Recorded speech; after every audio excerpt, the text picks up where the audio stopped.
नमस्कार मित्रों, स्वागत करता हूं आप सभी का एडवांस क्लासेस कोटा में। मैं नितेश चौरसिया उपस्थित हूं एक बार फिर आपके सामने भूगोल विषय लेकर। भूगोल विषय में एक महत्वपूर्ण टॉपिक जो कि मानचित्र से संबंधित है, सामान्य परिचय, वो पढ़ा हमने। पिछले वीडियो तक सामान्य परिचय हम पढ़ चुके थे। आज हम एक नया टॉपिक प्रारंभ करेंगे इसका, और नए टॉपिक का जो नाम है भारत के भौतिक प्रदेश। अब भौतिक प्रदेश होते क्या है पहले तो देखेंगे अपन। तो पहले तो मैं टॉपिक लिख दूं, भारत के भौतिक प्रदेश। अंग्रेजी में कहते हैं फिजियोग्राफिक ऑफ इंडिया। भारत में भौतिक प्रदेश, भौतिक प्रदेश क्या होते हैं देखिए।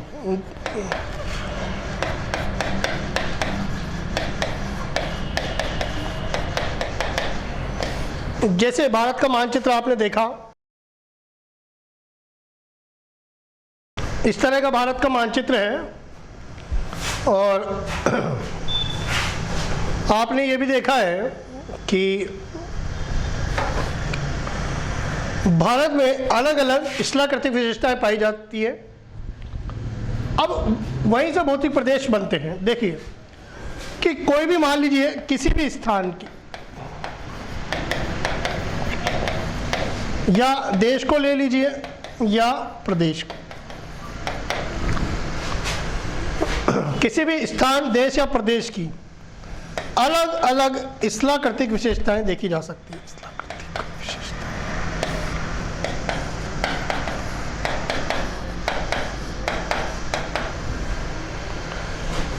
किसी भी स्थान, देश, प्रदेश की शिलाकृतिक विशेषताएं यदि उभयनिष्ठ हो,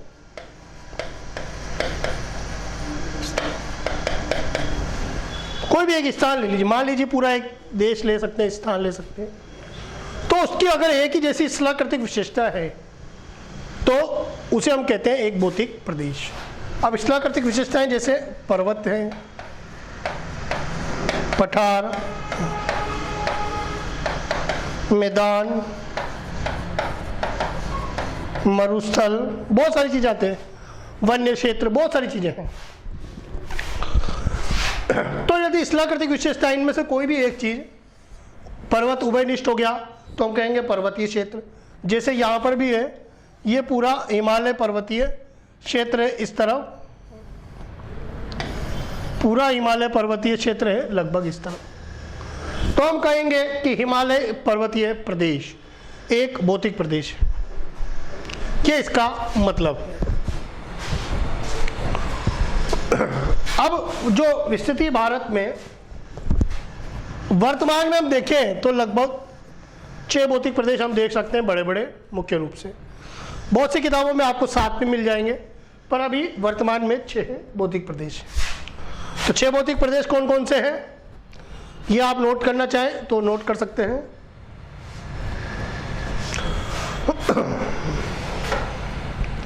फिर आगे बढ़ते हैं।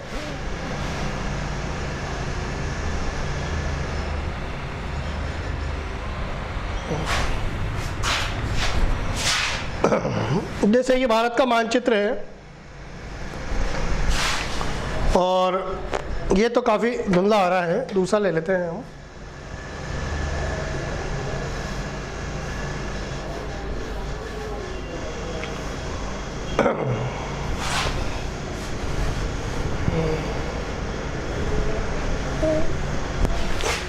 तो आप देखिए कि वर्तमान में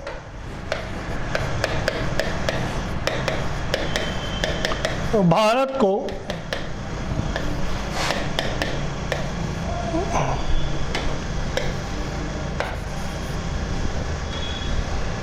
छह भौतिक प्रदेशों में विभाजित किया गया है।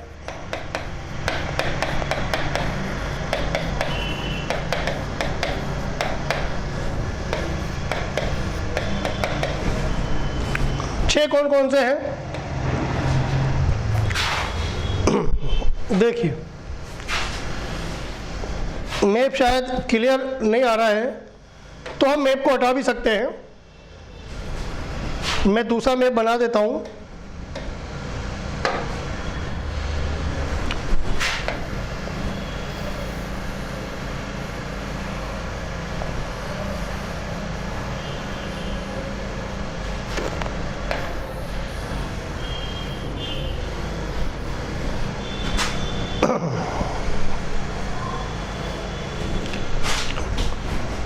6 भौतिक प्रदेश हैं, कौन कौन से देखते हैं। देखिए यहां पर ये वाला पूरा एरिया, ये पूरा हिमालय पर्वतीय प्रदेश। तो पहला हम लिख सकते हैं हिमालय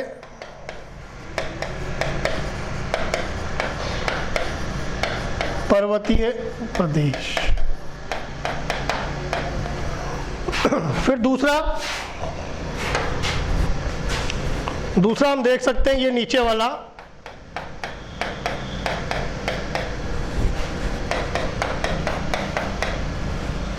इस तरफ तक जो मैदानी भाग है, ये हम देख सकते हैं दूसरे नंबर पर मैदान, ये वाला। और दूसरा उत्तर का विशाल मैदान।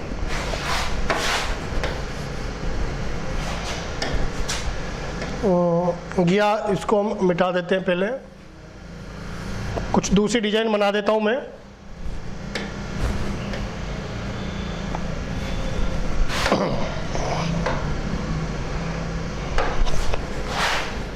ये वाला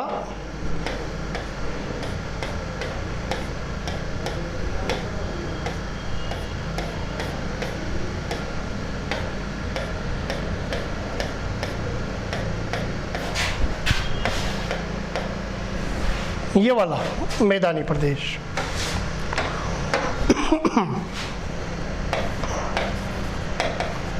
मैदान, उत्तर का विशाल मैदान, ठीक है। फिर इसके बाद तीसरा है प्रायद्वीप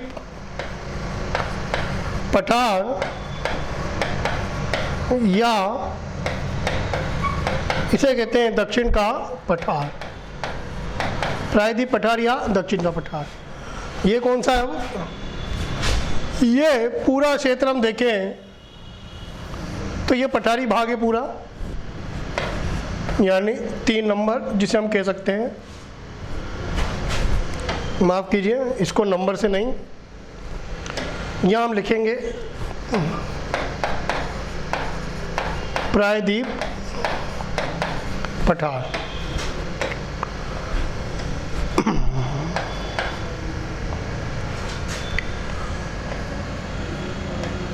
प्रायद्वीप पठार, ठीक है।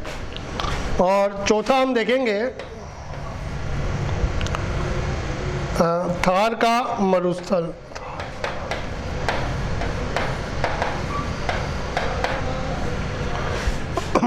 थार का मरुस्थल यानी यहाँ से लेके ये पूरा जो एरिया है,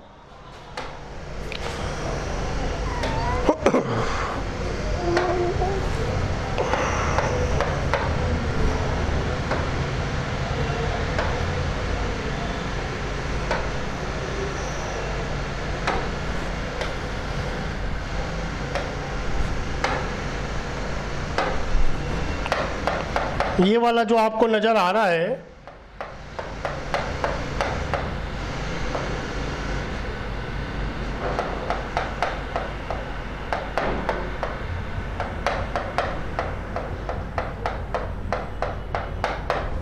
थार का मरुस्थल इस तरफ। फिर चौथा है, पांचवा है, माफ कीजिएगा, तटीय प्रदेश। तटीय प्रदेश में आप देखिए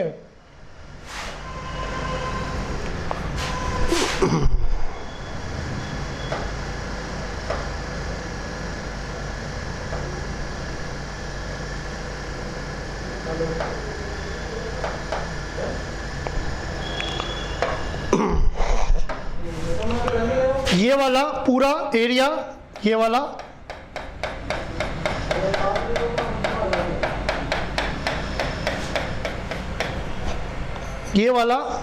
और ये वाला, ये दोनों तटीय प्रदेश।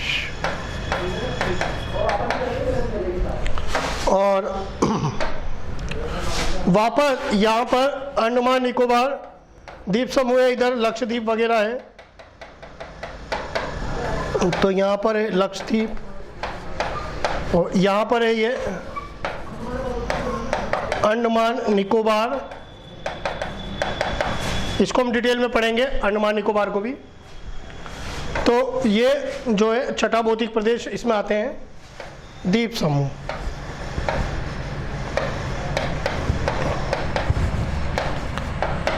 तो ये हो गया आपके 6 नंबर, ये और ये मिला के छठा नंबर।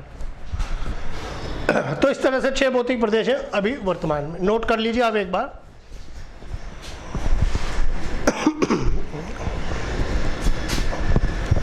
अब इनका एक एक करके अध्ययन करेंगे हम। सबसे पहले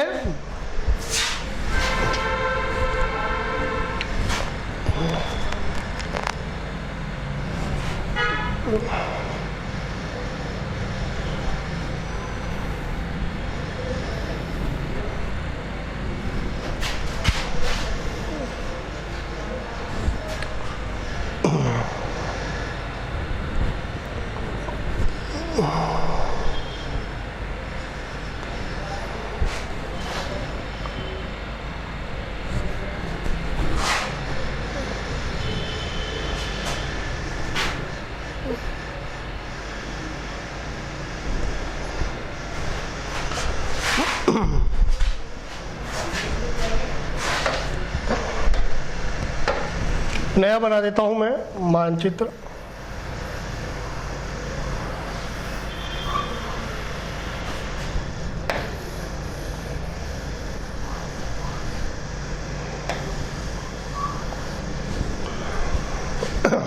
पहला भौतिक प्रदेश पढ़ेंगे हम। पहला भौतिक प्रदेश हिमालय।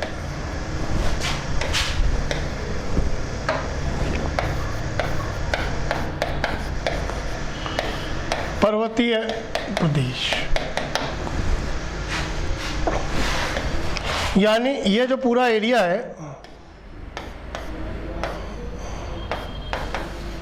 पूरा ये एरिया जो दिखता है ऊपर पर्वत का, वो हम देखेंगे यहां से। देखिए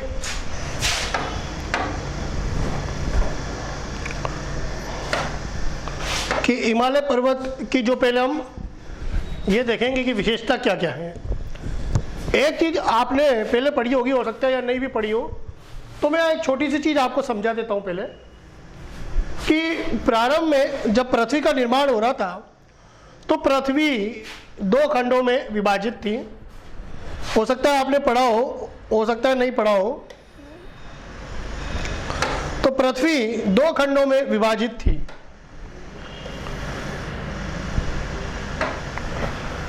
ये भाग जो था 2 खंडों में था, एक तो था जल खंड और एक था स्थल खंड। अब इस जल खंड को और इस स्थल खंड को क्या नाम दिया गया? स्थल खंड को कहा गया पेंजिया, जल खंड को पेंथालसा, पेंथालासा। बाद में जब पृथ्वी में गति उत्पन्न हुई तो इस पेंजिया का विभाजन हो गया। इस पेंजिया का विभाजन हुआ और ये जो पेंजिया है 2 भागों में टूटा।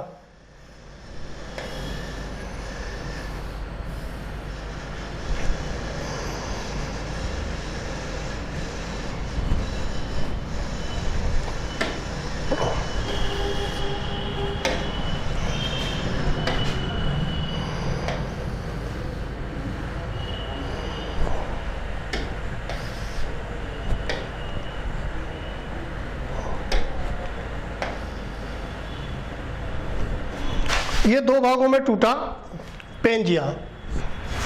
एक भाग उत्तर में ये गया, ये भाग दक्षिण में गया।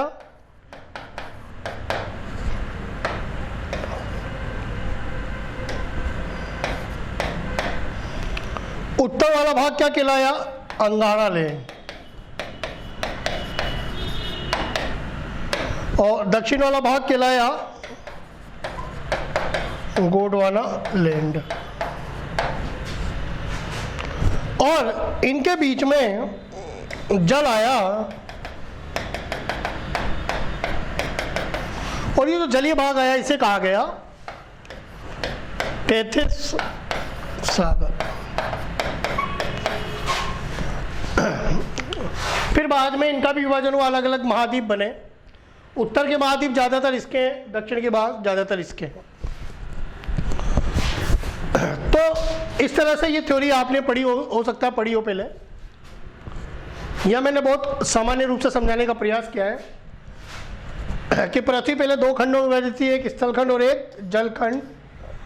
स्थलखंड को नाम दिया पेंजिया, जलखंड को क्या नाम दिया गया था? पेंतालसा। फिर जब पृथ्वी अपने अक्ष पे घूमने लगी, उसमें गति उत्पन्न हुई, तो यह पेंजिया दो भागों में डिवाइड हो गया और एक भाग उत्तर में गया, एक भाग दक्षिण की तरफ। उत्तर का भाग कहलाया अंगारा लैंड, दक्षिण का भाग कहलाया गोंडवाना लैंड। और इनके बीच में जो जलीय भाग आया उसे कहा गया टेथिस सागर। अब भारत में सबसे ज़्यादा अवशेष जो पाए जाते हैं या तो टेथिस सागर के पाए जाते हैं या गोंडवाना लैंड के पाए जाते हैं। तो ये चीज़ मैं यहाँ समझाना चाह रहा था आपको। तो या तो मैं टेथिस सागर के अवशेष मिलेंगे ज़्यादातर या गोंडवाना लैंड के। अंगारा लैंड के बिल्कुल लगभग नगण्य है या बहुत ही कम, बहुत कम, मतलब हम नगण्य ही मान सकते हैं कि अभी अवशेष नहीं है ज़्यादा। आप वापस में आ जाइए। पहला भौतिक प्रदेश हम पढ़ रहे हैं हिमालय पर्वतीय प्रदेश। तो इसकी विशेषताएं देखें तो ये किसका अवशेष है? टेथिस सागर का।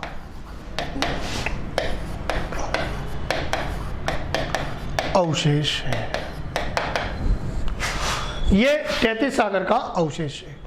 जिस जगह टेथिस सागर था वहाँ भारतीय प्लेट और एशिया प्लेट में आपस में टकरा हुआ और एक नया पर्वत बन गया उन अवशेषों से। तो ये चीज़ यहाँ पर इंपॉर्टेंट है कि ये अवशेष इसका है टेथिस सागर का। अच्छा, इसका जो विस्तार है, विस्तार देख लीजिए। इसका जो विस्तार है जम्मू कश्मीर से लेकर कहाँ तक है?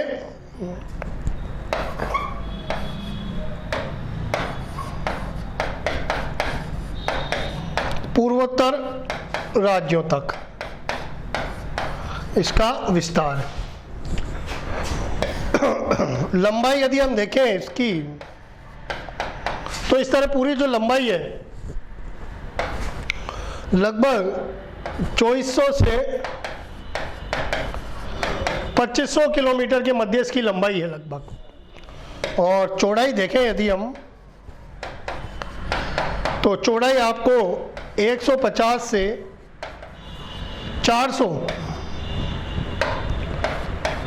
किलोमीटर तक देखने मिलेगी। इधर पूरब में इसकी चौड़ाई कम है और पश्चिम में जाएंगे तो चौड़ाई ज़्यादा है। तो हम लिख सकते हैं कि पूर्व में चौड़ाई ज़्यादा है और पश्चिम में चौड़ाई कम है। ठीक है, पूर्व में चौड़ाई, माफ कीजिए, पूर्व में चौड़ाई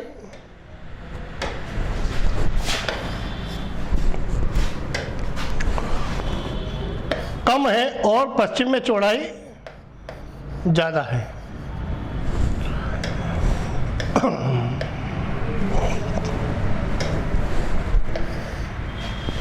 पश्चिम में चौड़ाई इस तरफ ज़्यादा है। ठीक है, और ज़्यादा बड़ा हो गया।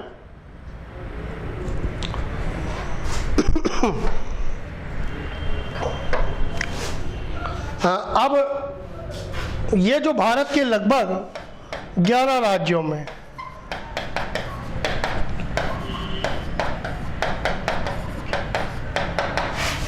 लगभग कितने राज्यों में? 11 राज्यों में फैला है।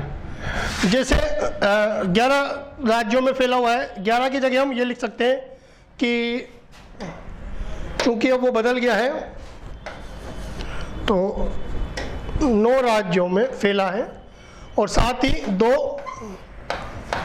यूटी यानी केंद्र शासित प्रदेश में फैला हुआ है।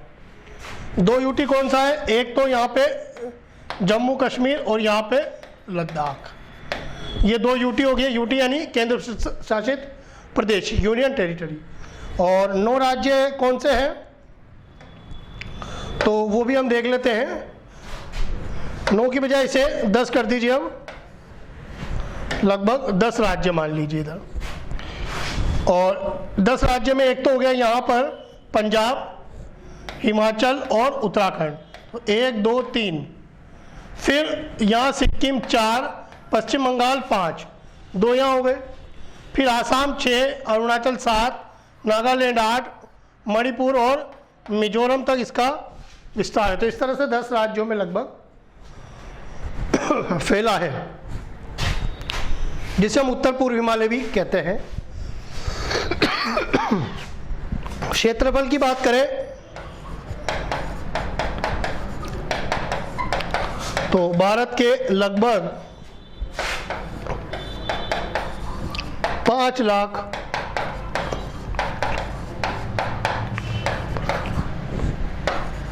पर फैला है। भारत के लगभग 5 लाख वर्ग किलोमीटर क्षेत्रफल को ये कवर करता है। क्षेत्रफल पढ़ा था हमने पिछले वीडियो में। भारत का 32,87,263 वर्ग किलोमीटर, उसमें से 5 लाख वर्ग किलोमीटर पर यह फैला हुआ है। और बात करें कि पर्वत कैसा है तो यह एक युवा पर्वत है।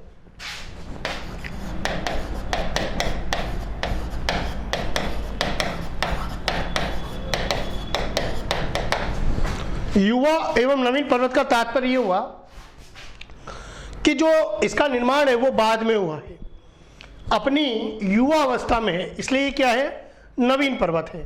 जैसे सामान्यतः 3 अवस्थाएं होती है कि भाई एक तरुण अवस्था, एक युवा अवस्था और एक होती है प्रौढ़ अवस्था। तो अपनी युवा अवस्था में है अभी ये पर्वत। जैसे आपने सुना होगा कि अरावली जो है वो प्राचीनतम पर्वत है, यानी वो जो है वो प्रौढ़ अवस्था को भी पार कर गया है, उसके अवशेष बचे हैं, अवशिष्ट पर्वत भी कहते हैं उसे। तो वो तो काफ़ी आगे निकल चुका है, लेकिन हिमालय भी नवीन पर्वत है, युवा पर्वत है। तो ये इसका तात्पर्य है। तो इसको आप नोट कर लीजिए। अच्छा, आपको बात समझ में आई होगी। ये कुछ इंपॉर्टेंट पॉइंट है इसकी विशेषताएं हिमालय की, नोट कर सकते हैं आप, नोट कर लीजिए।